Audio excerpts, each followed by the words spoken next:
Kita jelang informasi mancanegara pemirsa, namun sebelumnya mari kita lihat bersama data terbaru wabah kasus virus corona dunia berdasarkan data yang dihimpun oleh worldometers.info. Hingga hari ini pemirsa, jumlah yang terkonfirmasi positif COVID-19 di seluruh dunia sudah menyentuh lebih dari 6,7 juta jiwa dengan jumlah korban meninggal dunia mencapai lebih dari 393 ribu jiwa.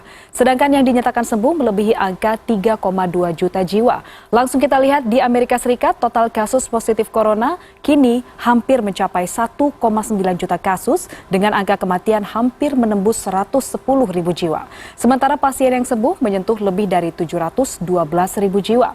Kita bergeser ke Rusia dengan lebih dari 449 ribu orang dinyatakan positif COVID-19. Korban meninggal di sana maksud kami sebanyak lebih dari 5 ribu jiwa. Sementara pasien sembuh mencapai lebih dari 212 ribu orang. Dan yang terakhir kita ke Brazil, kasus COVID-19 tercatat ada lebih dari 615 ribu jiwa dengan lebih dari 34 ribu orang dinyatakan meninggal dunia dan jumlah yang sembuh menjadi lebih dari 274 ribu jiwa. Kita ke informasi berikutnya, pemirsa, 2 polisi di Buffalo, New York, Amerika Serikat dinonaktifkan tanpa bayaran setelah terekam kamera mendorong seorang demonstran lanjut usia pada Kamis malam waktu setempat. Seorang pria berusia 75 tahun mendekati polisi, tetapi ia didorong seorang aparat. Insiden terjadi beberapa saat setelah jam malam diberlakukan untuk mengendalikan unjuk rasa menentang rasisme terkait kematian warga kulit hitam Amerika George Floyd. Otoritas Erie County menyebut pria yang tidak diketahui namanya ini mengalami luka serius di kepala dan sedang dalam kondisi stabil di rumah sakit. Semula, kepolisian Buffalo mengatakan pria itu hanya tersandung lalu terjatuh. Namun beredarnya video membuat pihak berwenang akhirnya segera memulai penyelidikan.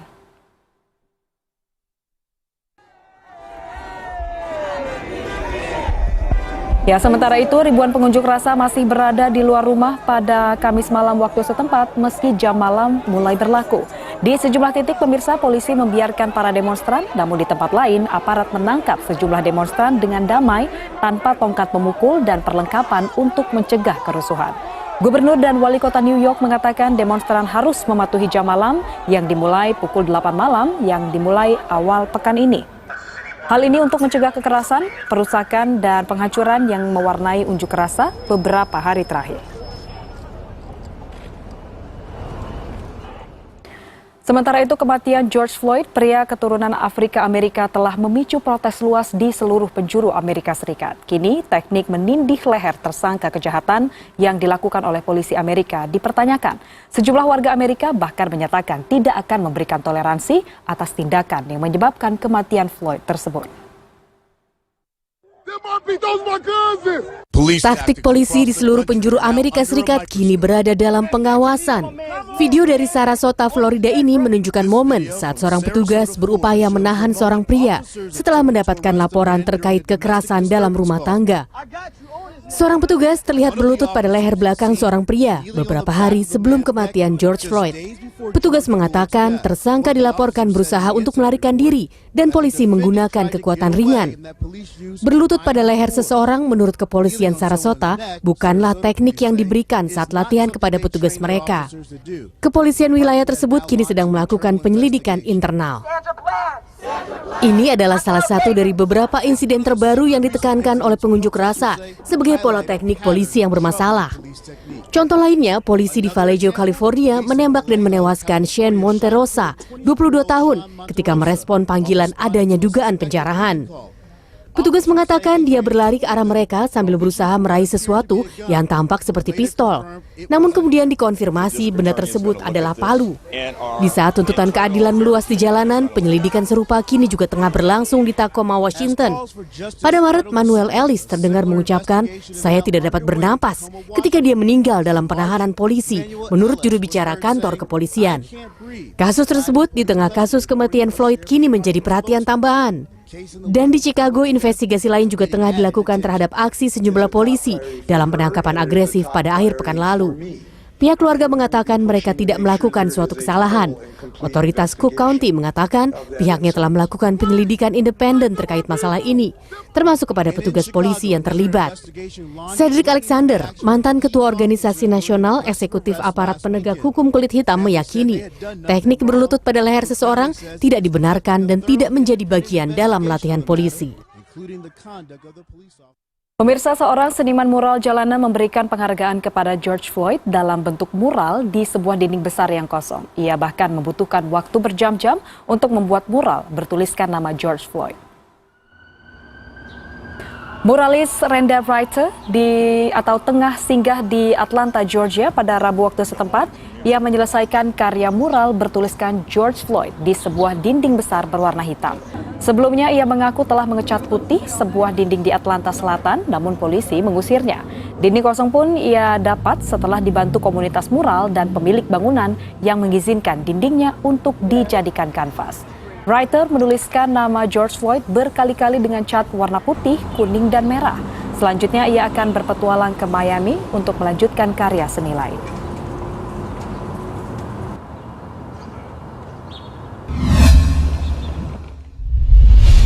Kita ke informasi selanjutnya, pemirsa. Jutaan belalang menginvasi banyak wilayah Pakistan dan mengancam ketahanan pangan negara tersebut di tengah pandemi COVID-19. Sejumlah pelaku bisnis pun makin terpuruk karena hasil panen kali ini diserang belalang di saat bisnis tengah lesu terdampak wabah virus corona. Saat pemerintah Pakistan tengah berjuang mengatasi pandemi COVID-19, kini mereka menghadapi ancaman terhadap ketahanan pangan negara. Hal ini menyusul kawanan belalang yang mulai menginvasi seluruh negeri dan menghancurkan tanaman dan perkebunan milik petani. Invasi yang dimulai sejak bulan lalu ini telah menimbulkan kerusakan di sejumlah wilayah seperti Punjab Timur, Sindh Selatan, dan Provinsi Balochistan.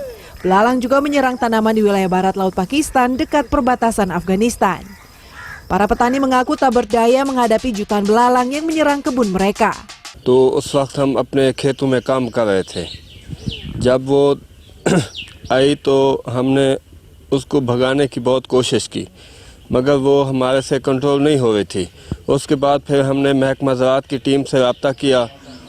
Kawanan belalang pun menambah beban para pelaku bisnis yang sudah terpukul akibat pandemi COVID-19. Salah satunya adalah bisnis ekspor mangga Pakistan yang diperkirakan turun hingga 35% tahun ini. Kini Otoritas Manajemen Bencana Nasional berupaya mengerahkan pasukan untuk melakukan operasi agar mengendalikan invasi belalang.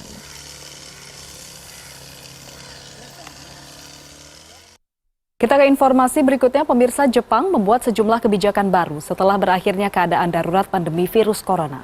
Hal ini disambut positif sejumlah pengelola bisnis restoran yang akan kembali beroperasi dengan menerapkan sejumlah protokol kesehatan. Sejumlah restoran di Jepang mulai menyusun rencana kegiatan usaha dengan kebiasaan baru atau new normal di tengah pandemi COVID-19. Jaringan restoran izakaya di kota Kichiri misalnya kini hadir dengan tampilan baru guna melindungi pelanggannya dari virus corona. Dalam pembukaan perdana, setelah 2 bulan berhenti beroperasi karena pembatasan sosial, restoran yang berada di jantung kota Shinjuku ini mulai menjalankan protokol kesehatan sesuai dengan ketetapan pemerintah Jepang. Restoran itu antara lain mengoperasikan layar monitor sebagai pengganti resepsionis, serta mewajibkan pengunjung menggunakan disinfektan dan mengecek suhu tubuh sebelum memasuki ruangan. Layanan ini juga mendorong pengunjung memesan makanan secara online melalui aplikasi di ponsel. 緊急事態宣言が明けてもまだ、飲食店での、お食事に不安に思われているお客様もいらっしゃると思いますので、そういったお客様に対して、最大限安心して楽しんでいただけるお店作りをしたいというその思いから、今回のプロジェクトを始めております。 Selain menerapkan protokol kesehatan untuk memastikan keamanan pelanggan, pihak restoran memasang partisi kaca tembus pandang di antara meja makan untuk meminimalkan penularan COVID-19. Jepang membuat sejumlah kebijakan baru setelah berakhirnya keadaan darurat pandemi virus corona sejak 25 Mei 2020. Meski demikian, sejumlah ahli kesehatan ragu akan keputusan tersebut dan mendorong dilakukannya perbaikan dalam sistem penanganan pasien COVID-19 untuk meminimalisasi terjadinya kasus infeksi baru pada masa mendatang. Dari Jepang kita beralih ke Inggris, pemirsa. Penguncian wilayah akibat pandemi COVID-19 membuat sejumlah warga di Inggris kesulitan mengakses informasi penting. Kendala ini pun mendorong seorang warga setempat, Jane Couchman, meluncurkan gerakan bantuan ponsel bekas bagi warga yang membutuhkan.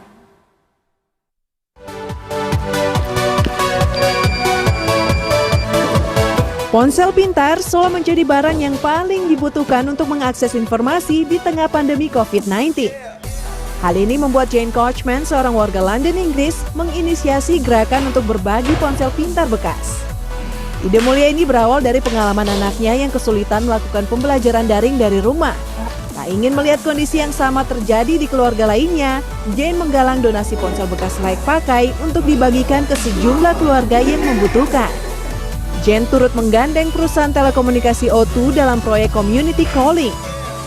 Sejak diluncurkan beberapa pekan lalu, Jane dan tim telah mendistribusikan 800 perangkat ponsel pintar bekas layak pakai, beserta paket kuota data, panggilan, dan pesan teks gratis selama 1 bulan.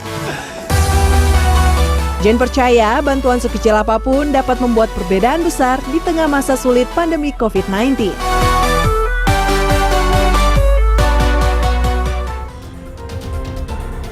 Pemirsa, lagu KKI berjudul Keke Bukan Boneka dinyanyikan ulang oleh sejumlah musisi. Salah satunya adalah Kevin Aprilio dan Widi. Kami akan kembali dengan informasinya usai jeda berikut. Tetaplah bersama kami.